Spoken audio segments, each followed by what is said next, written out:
وانت متأكد ان الموضوع هيمشي زي ما خططنا له؟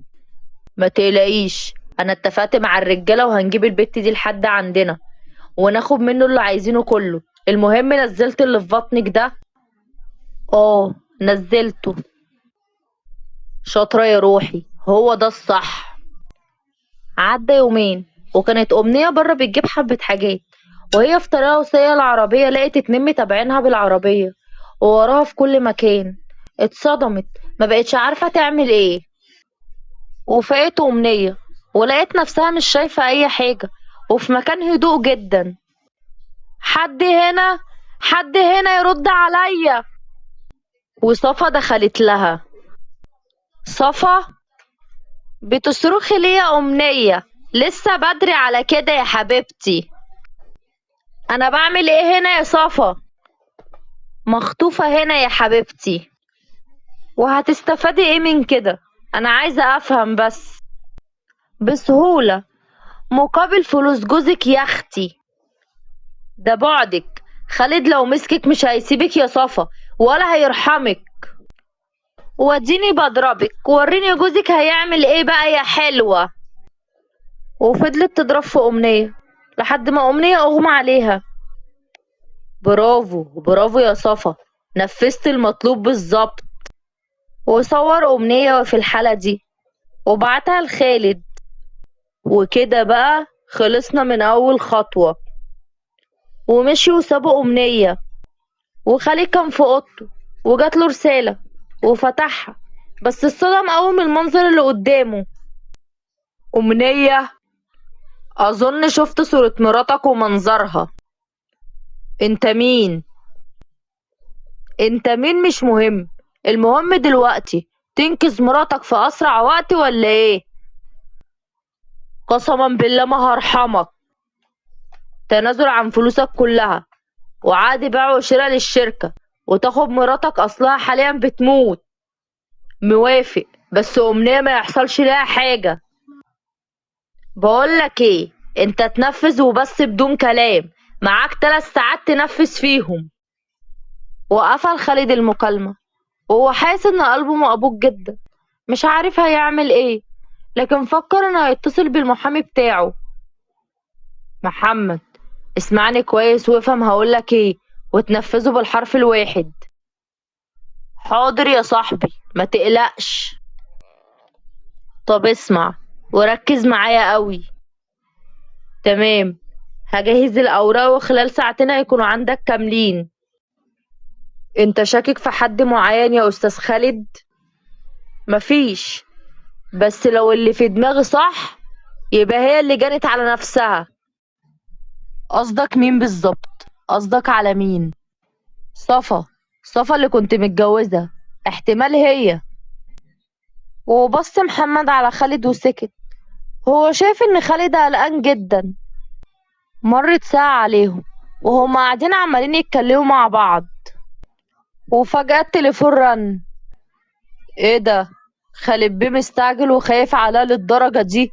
اول ما برن بيفتح على طول.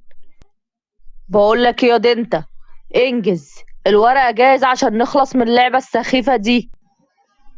هنخلص، وهبعتلك العنوان في رسالة. وطبعا مش محتاجة اقولك لو بلغت البوليس هيحصل ايه. مش هبلغ الحكومة، بس اهم حاجة أمنية ما يحصلهاش حاجة. اكيد طبعا. ووصف لخالد العنوان. هاي، جاي ولا ايه؟ اكيد جاي، هو يقدر يستغنى عن الأمورة؟ متأكد انه مش هيبلغ البوليس؟ اكيد. وعموما هناخد الورق ونهرب وملناش علاقة بحاجة بعد كده. انا الصراحة مش متفائلة، حاسة قلبي مقبوض كده. منور يا خالد المكان. طب يا ريت ننجز بقى، والأوراق اهي. ما تنساش يا خالد ان روحك في ايدي وبإشارة تكون راحت. انت مين وبتعمل كده ليه؟ بقولك ايه، شيء ما يخصكش، هات الورق. خد. وفتح يوسف الأوراق وقراها كويس ولقى فيها تنازل عن جميع ممتلكاته. وكده بقى نقدر نقول فركش. اقدم لك يا خالد صفا بنت خالك. وانا مالي بيها، انا عايز مراتي. انجز، اخدت اللي عايزه، اديني مراتي بقى. صوت عالي ممنوع. احنا بس هنخلص الحساب الاول لان مش عايز دليل واحد عليا.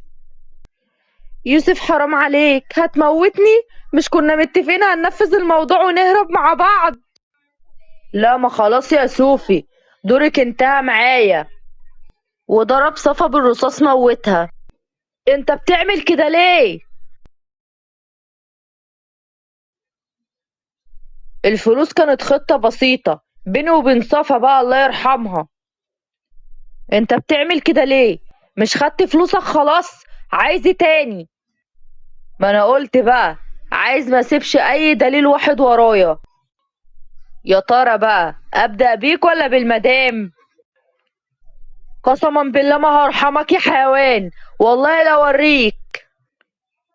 وريني يا باشا، وريني بقى هتعمل ايه. سلم نفسك انت وهو. خالد، انا خايفة.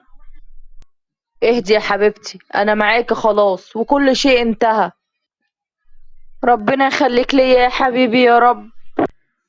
وكانوا ماشيين خلاص من المكان، وأمنية ما كانتش قادرة تمشي من كتر ما جسمها وجعها. مش مهم، الفلوس بتاعتك بقت ملكي خلاص. ضحكتني. هو انا مش قلتلك اني اساسا ما بملكش شيء، وكل املاكي باسم ابني؟ يعني انا بعتلك الهوا بمعنى اصح.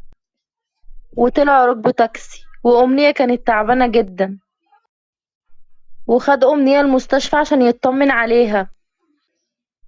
مالك يا امنية يا بنتي، عاملة كده ليه؟ وحكوا لجده كل اللي حصل. صفا ماتت خلاص، يا حبيبتي يا بنتي. اهدي يا ماما، اهدي يا ماما، ادعي لها بالرحمة والمغفرة.